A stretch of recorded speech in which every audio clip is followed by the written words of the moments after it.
Toshkentdan gapiramiz. Salom o'rtoqlar. Bugun seshanba. Radio eshittirishlarimizni boshlaymiz.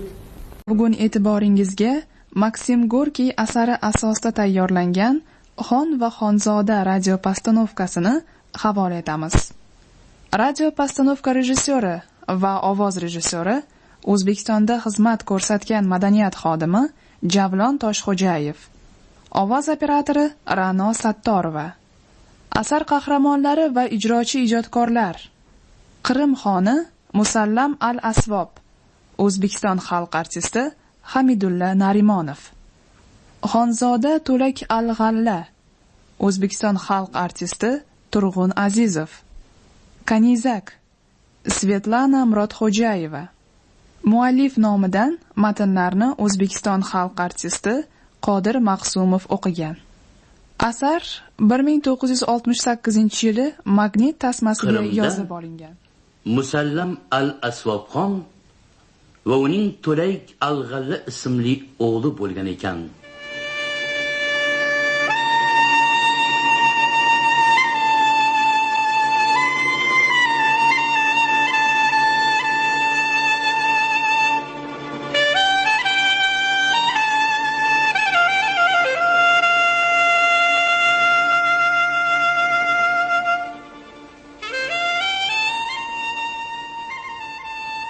Xon keksayib qolgan edi. Biroq shunday bo'lsa-da, haramida ayollar ko'p edi.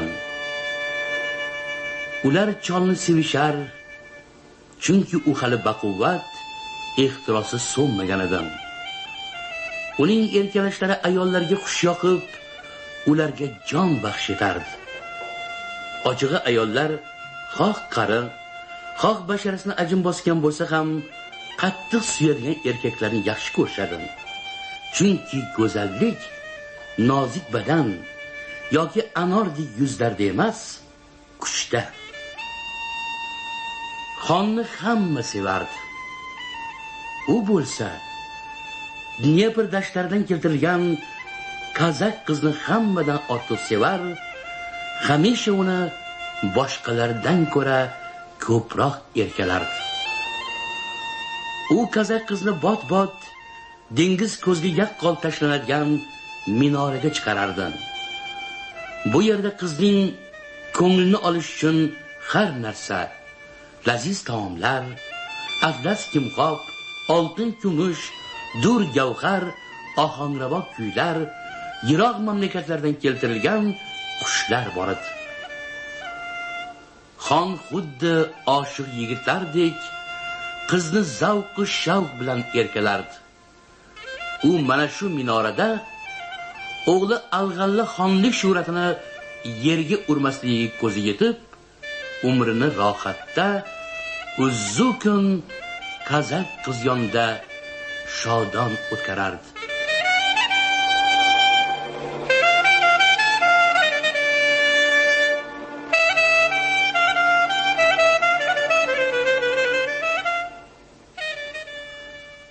O'g'li esa dasht va biyobonlarda bo'ridek izg'ib yurar, hamisha katta o'lja, yangi cho'rilar va shon shavkat bilan qaytardi.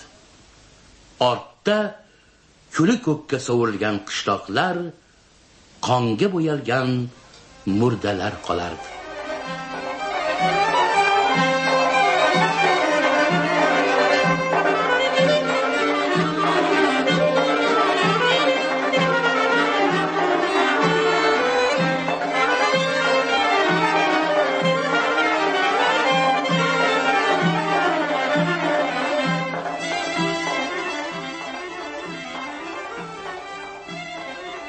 Kunlardan bir kun al-G'alla bosqindan qaytib keldi. Uning sharafiga katta ziyofat berildi. Orolning barcha kazo-kazolari yig'ildi. Bazmlar va o'yinlar avjiga chiqdi. Qo'llarning zabardastligini namoyish qilish uchun kamonlardan asirlarning ko'zlariga o'q otishdi. Keyin dushmanning kushandasi, xonlikning tayanchi al-G'allaning sog'lig'iga yana may ichishdi. Xon o'g'lining shuhratidan shod edi. O'limidan keyin xonlik zabardast qo'llarda qolishini bilib, ko'ngli joyiga tushdi. Bu fikrdan iyib ketgan xon o'g'liga mehri balandligini ko'rsatish maqsadida qo'liga qadah oldi. Barakallah oğlum avgalla. Xudoning kalami keng. Ko'zim tirikligida meni yoshligimni dilovor o'g'limda mujassam qildi. Mana xira ko'zlarim bilan ko'rib turibman. Yorug' jahondan ko'z yumsam-u, yuragimni qurt qumusda ilma-tesh qilib yuborsa ham, o'g'limning timsolida yashayman. Bu dunyoga belgulik o'g'lim bor. Qo'llari zabardast, aqli tiran. Otangdan nima istaysan alg'alla. Tilagingni, aytganingni bajo keltiraman. Keksaxon gapini tugatmas alg'alla o'rnidan turdi. Tungi dengizdek qora, tog' burgutinikidek o'tkir ko'zlari chaqnab ketdi. Menga Kazaq qizini ber, hukmdorim. Ola qol. Ziyofat tugasin, olasan. Menga qanday sovg'a topshirganingni bilaman, hukmdorim. Buni bilaman. Men seni qulingman. Sen meni baliy ne'matimsan. Istasang soatiga bir tomchidan qonimni olib o'ldirishing mumkin. Sen uchun 100 marotaba o'lmoqqa roziman. Menga hech narsa kerak emas. Uning uzoq yillar davomida shon shavkat va son sanoqsiz qahramonliklar shuhratiga burkangan oppoq sochli boshi quyi tushdi.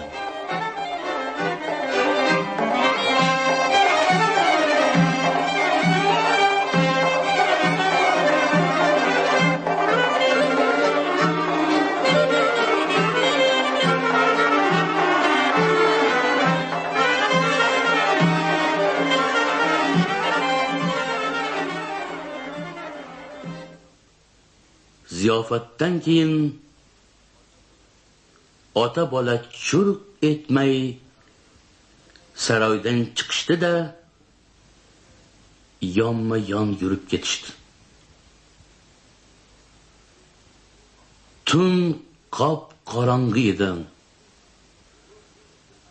Ko'k yuzga parda tortgan qalin bulutlar ortidan na yulduz ko'rinadi,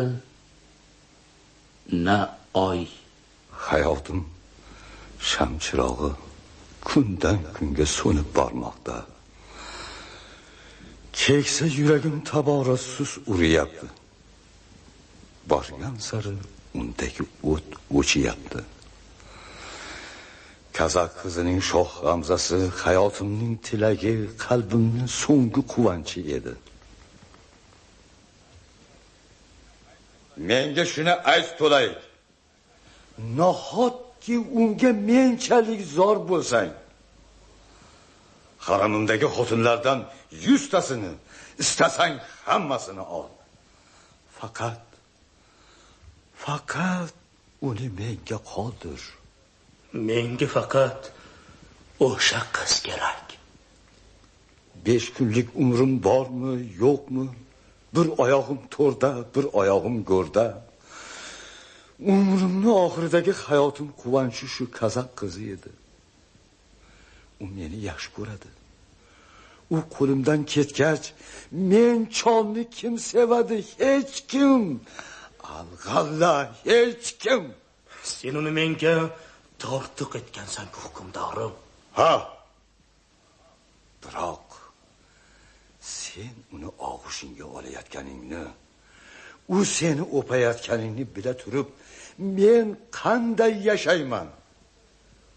Xotin kishiga otami, o'g'ilmi, bari bir to'lay. Xotinlar ko'ziga biz hammamiz birday erkak bo'lib ko'rinamiz, o'g'lim. Umrimning oxirgi kunlari azobda o'tadi. Qani endi barcha eski jarohatlarim ochilsa-yu, qon ketib o'lsam, shu ko'chani ko'rmasam, o'g'lim. Uni ko'pdan beri sevaman ota. Xabarim bor. Ammo seni sevmasligini ham bilaman. Uni o'ylasam, qalbim pora-pora bo'lib ketadi. Chamasi donishmand mulla to'g'ri aytgan ekan. Xotin kishi erkaklarga hamisha zarar yetkazadi deganda u. Ayol ko'zga yaqin bo'lsa, boshqalarda uning visoliga yetish havasini qo'zg'atadi. Erini rashq o'tiga soladi. Xunuk bo'lsa, eri boshqa ayollarga hasad qilib azob chekadi. Bordi-yu u na chiroyli, na xunuk bo'lsa, uni go'zal qiladi. Biroq yalinishganini bilib qolsa, u yana o'sha xotin vajidan iztirob chekadi. Donolik qalb jarohatiga malham bo'la olmaydi, o'g'lim. Bir-birimizga rahm qilaylik, ota. Xo'sh. O'ldiraylik uni.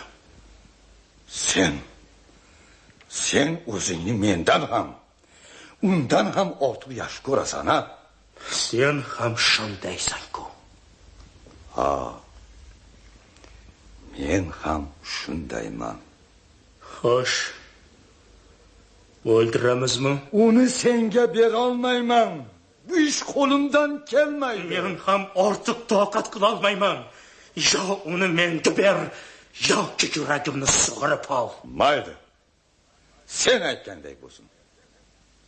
U qiz na senga, va na menga bo'lmasin. Uni tog'dan dengizga tashlaymiz. Uni tog'dan dengizga tashlaymiz?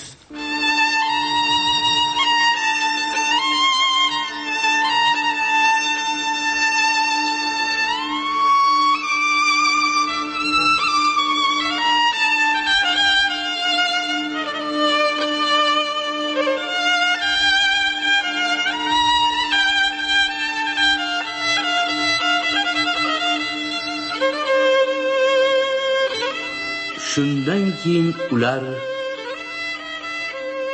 haramga kirdilar. Kazak qizi hashamatli gilam ustida uxlab yotardi. Ota bola qizning qarshisida to'xtab, unga uzoq tikilishdan. Xonning ko'zdan mo'ldir-mo'ldir quyilayotgan yosh tomchilari uning kumush soqolida marvariddek yiltillardi. O'g'li ko'zini chaqnatgancha turar va ehtirosni bosmoqchi bo'lib, tishlarini g'ijirlatardi. Bu tovushdan qiz uyg'onib ketdi. Chehrasi tong kabi pushtirang go'zal qiz xumor ko'zlarini suzib, g'uncha lablarini xonga tutdi. Keldingmi? Seni biram sog'indimki, o'p meni, shunqorim. Otlan. Biz bilan ketasan.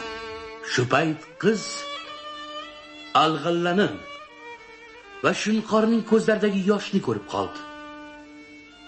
Ko'rdi-yu hamma narsaga tushunib oldi. Yaxshi. Hozir otlanaman. Hozir. Senga ham bo'lmasin, menga ham debsizda. Kuchli qalb egalari shunday ajrimga qaradilar. Mana, men tayyorman.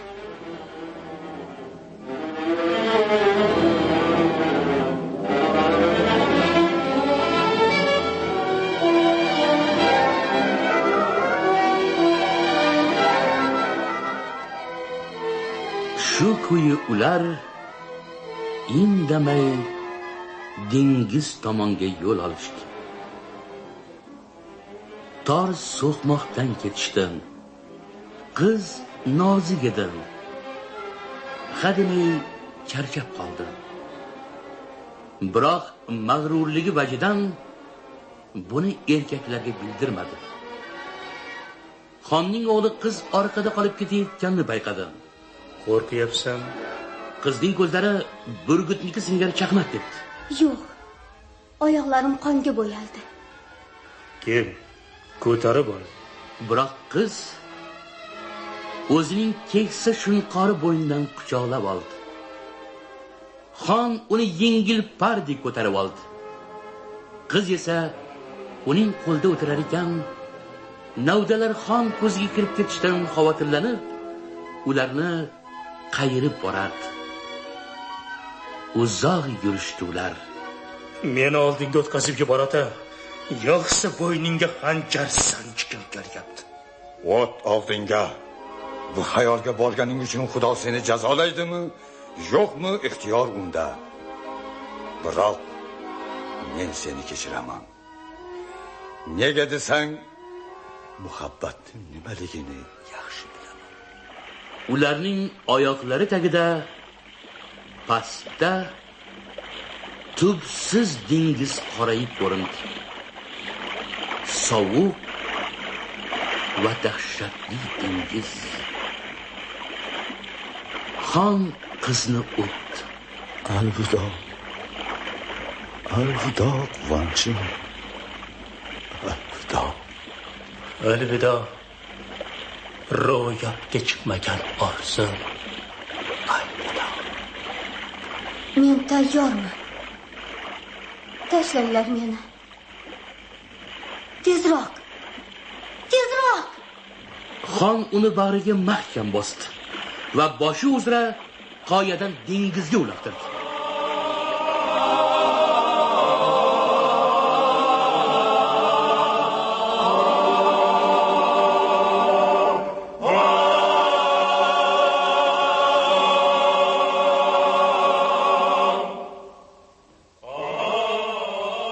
Xon behol tosh ustiga o'tirdi-da,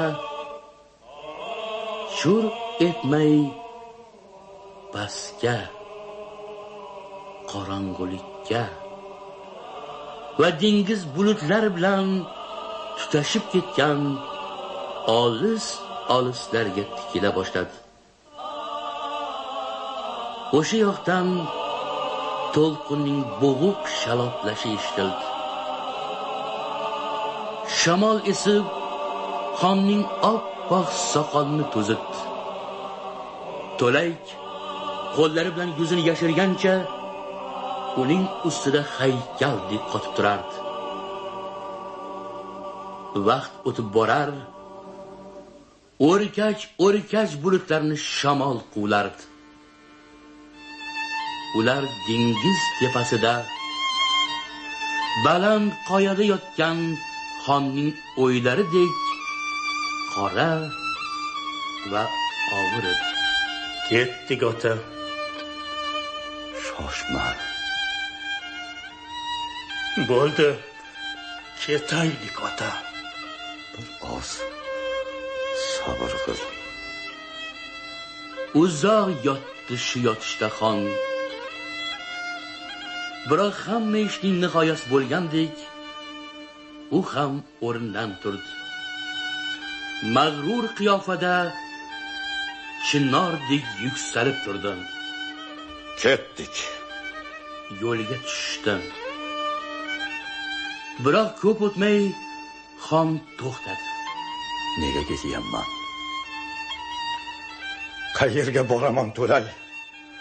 Dunyodan umidim qolmadi. Butun hayotim o'shanda edi. Qariman. Meni endi hech kim sevmaydi.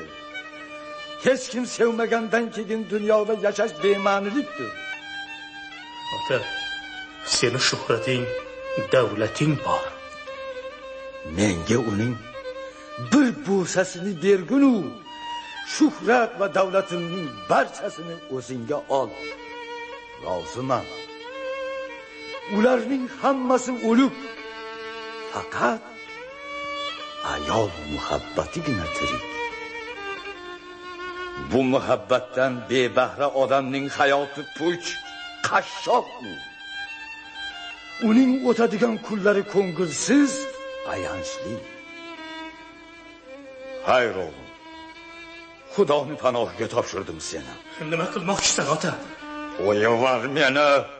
Xon tez-tez yurib jar yoqasiga keldi-yu, o'zini pastga otdi. O'g'li uni to'xtatib qolishga ulgurmadi. Yana hech narsa eshitilmay qoldi. Na chinqiriq, na xonning shaloqlab suvga tushgani. Ey Xudo, menga ham shunday kuchli qalb ato et.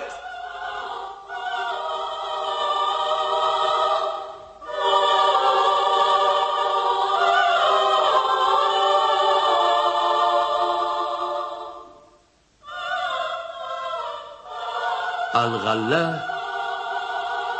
zulmat qa'riga kirib ketdi.